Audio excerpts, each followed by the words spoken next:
सिद्धि की इच्छा रखने वाले पुरुष जिनकी सेवा करते हैं तथा देवता जिन्हें सब ओर से घेरे रहते हैं, उन जया नाम वाली दुर्गा देवी का ध्यान करें। उनके श्री अंगों की आभा काले मेघ के समान श्याम है। वे अपने कटाक्षों से शत्रु समूह को भय प्रदान करती हैं। उनके मस्तक पर आबद्ध चंद्रमा की रेखा शोभा पाती है। वे अपने हाथों में शंख, चक्र, कृपाण और त्रिशूल धारण करती हैं। उनके 3 नेत्र हैं। वे सिंह के कंधे पर चढ़ी हुई हैं और अपने तेज से तीनों लोकों को परिपूर्ण कर रही हैं। ऋषि कहते हैं, अत्यंत पराक्रमी दुरात्मा महिषासुर तथा उसकी दैत्य सेना के देवी के हाथ से मारे जाने पर इंद्र आदि देवता प्रणाम के लिए गर्दन तथा कंधे झुकाकर उन भगवती दुर्गा का उत्तम वचनों द्वारा स्तवन करने लगे। उस समय उनके सुंदर अंगों में अत्यंत हर्ष के कारण रोमांच आया था। देवता बोले, संपूर्ण देवताओं की शक्ति का समुदाय ही जिनका स्वरूप है तथा जिन देवी ने अपनी शक्ति संपूर्ण जगत को व्याप्त कर रखा है, समस्त देवताओं और महर्षियों की पूजनी उन जगदम्बा को हम भक्ति पूर्वक नमस्कार करते हैं। वे हम लोगों का कल्याण करें। जिनके अनुपम प्रभाव और बल का वर्णन करने में भगवान शेषनाग, ब्रह्मा जी तथा महादेव जी भी समर्थ नहीं हैं, वे भगवती चंडी का संपूर्ण जगत का पालन एवं अशुभ भय का नाश करने का विचार करें। जो पुण्यात्माओं के घरों में स्वयं ही लक्ष्मी रूप से, पापियों के यहाँ दरिद्रता रूप से, शुद्ध अंतःकरण वाले पुरुषों के हृदय में बुद्धि रूप से, सत्पुरुषों में श्रद्धा रूप से तथा कुलीन मनुष्य में लज्जा रूप से निवास करती हैं, उन आप भगवती दुर्गा को हम नमस्कार करते हैं। देवी, आप संपूर्ण विश्व का पालन कीजिए। देवी, आपके इस अचिंत्य रूप का असुरों को नाश करने वाली भारी पराक्रम का तथा समस्त देवताओं और दैत्यों के समक्ष युद्ध में प्रकट किए हुए अद्भुत चरित्रों का हम किस प्रकार वर्णन करें। आप संपूर्ण जगत की उत्पत्ति का कारण हैं। आप में सत्वगुण, रजोगुण और तमोगुण, ये तीनों गुण मौजूद हैं, तो भी दोषों के साथ आपका संसर्ग नहीं जान पड़ता। भगवान विष्णु और महादेव जी आदि देवता भी आपका पार नहीं पाते। आप ही सबका आश्रय हैं। यह समस्त जगत आपका अंशभूत है, क्योंकि आप सबकी आदिभूत, अव्यकृता, परा प्रकृति हैं। देवी, संपूर्ण यज्ञों में जिसके उच्चारण से सब देवता तृप्ति लाभ करते हैं, वह स्वहा आप ही हैं। इसके अतिरिक्त आप पितरों की भी तृप्ति का कारण हैं। अतएव सब लोग आपको स्वधा भी कहते हैं। देवी, जो मोक्ष की प्राप्ति का साधन है, अचिंत्य महाव्रत स्वरूपा है, समस्त दोषों से रहित, जितेंद्रिय, तत्वों को ही सार वस्तु मानने वाला तथा मोक्ष की अभिलाषा रखने वाले मुनिजन जिसका अभ्यास करते हैं, वह भगवती पराविद्या आप ही हैं। आप शब्द स्वरूपा, अत्यंत निर्मल ऋग्वेद, यजुर्वेद तथा उद्गीत के मनोहर पदों के पाठ से युक्त समावेद का भी आधार आप ही हैं। आप देवी त्रयी और भगवती हैं। इस विश्व की उत्पत्ति एवं पालन के लिए आप ही वार्ता के रूप में प्रकट हुई हैं। आप संपूर्ण जगत की घोर पीड़ा का नाश करने वाली हैं। देवी, जिससे समस्त शास्त्रों का सार का ज्ञान होता है, वह मेधा शक्ति आप ही हैं। दुर्गम भव सागर से पार उतारने वाली नौका रूप दुर्गा देवी भी आप ही हैं। आपकी कहीं भी आसक्ति नहीं है। कैटभ के शत्रु भगवान विष्णु के वक्ष स्थल में एकमात्र निवास करने वाली भगवती लक्ष्मी तथा भगवान चंद्रशेखर द्वारा सम्मानित गौरी देवी भी आप ही हैं। आपका मुख मंद मुस्कान से सुशोभित निर्मल पूर्ण चंद्रमा के बिंब का अनुकरण करने वाला है और उत्तम सुवर्ण की मनोहर कांति से कमनीय है। तो भी उसे देखकर महिषासुर को क्रोध हुआ और सहसा उसने उस पर प्रहार कर दिया। यह बड़े आश्चर्य की बात है। देवी, वही मुख जब क्रोध से युक्त होने पर उदय काल के चंद्रमा की भांति लाल और तनी हुई भौहें के कारण विकराल हो उठा, तब उसे देखकर जो महिषासुर के प्राण तुरंत नहीं निकल गए, यह उससे भी बढ़कर आश्चर्य की बात है, क्योंकि क्रोध में भरे हुए यमराज को देखकर भला कौन जीवित रह सकता है। देवी, आप प्रसन्न हो। परमात्मा स्वरूपा आपके प्रसन्न होने पर जगत का अभ्युदय होता है और क्रोध में भर जाने पर आप तत्काल ही कितने कुलों का सर्वनाश कर डालती हैं। यह बात अभी अनुभव में आई है, क्योंकि महिषासुर की यह विशाल सेना क्षण भर में आपके कोप से नष्ट हो गई हैं। सदा अभ्युदय प्रदान करने वाली आप जिन पर प्रसन्न रहती हैं, वे ही देश में सम्मानित हैं।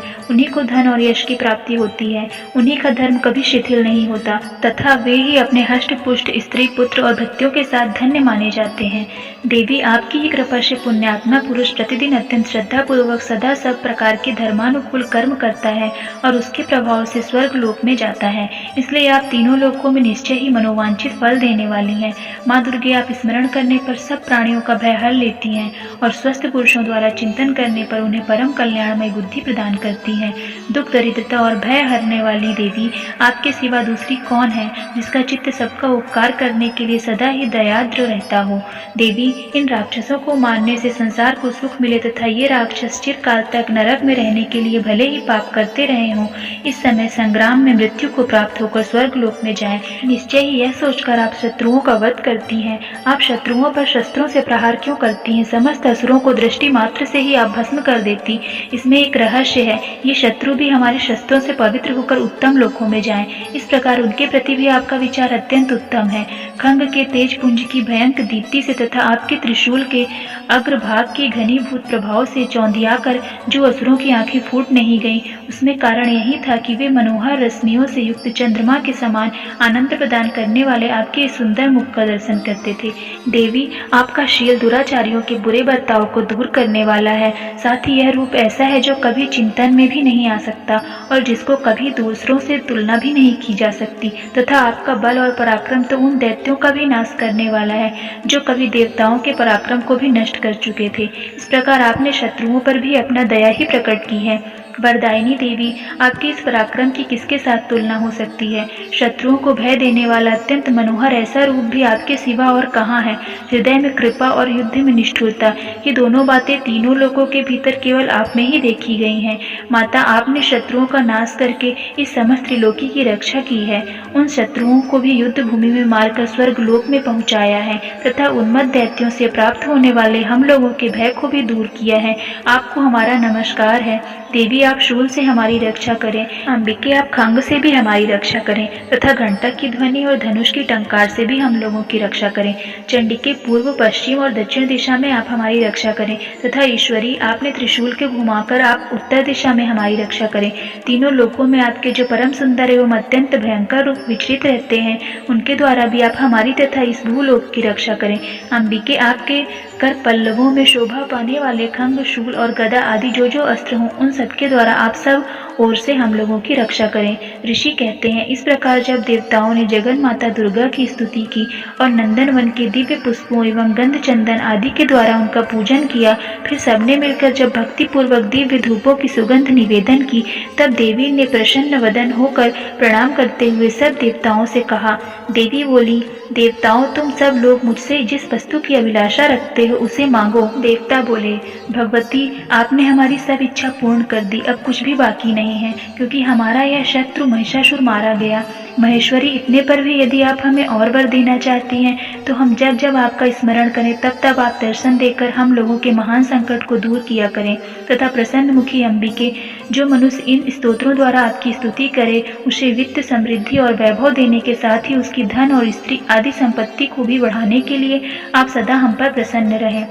ऋषि कहते हैं, राजन, देवताओं ने जब अपने तथा जगत के कल्याण के लिए भद्रकाली देवी को इस प्रकार प्रसन्न किया, तब वे तथास्तु कहकर वहीं अंतर ध्यान हो गईं। भोपाल, इस प्रकार पूर्व काल में तीनों लोगों का हित चाहने वाली देवी जिस प्रकार देवताओं के शरीर से प्रकट हुई थी, वह सब कथा मैंने कह सुनाई। अब पुनः देवताओं का उपकार करने वाली वे देवी दुष्ट दैत्यों का तथा शुंभ निशुंभ का वध करने एवं सब लोगों की रक्षा करने के लिए गौरी देवी के जिस प्रकार प्रकट हुई थी, वह सब प्रसंग मेरे मुंह से सुनो, मैं उसका तुमसे यथावत वर्णन करता हूँ।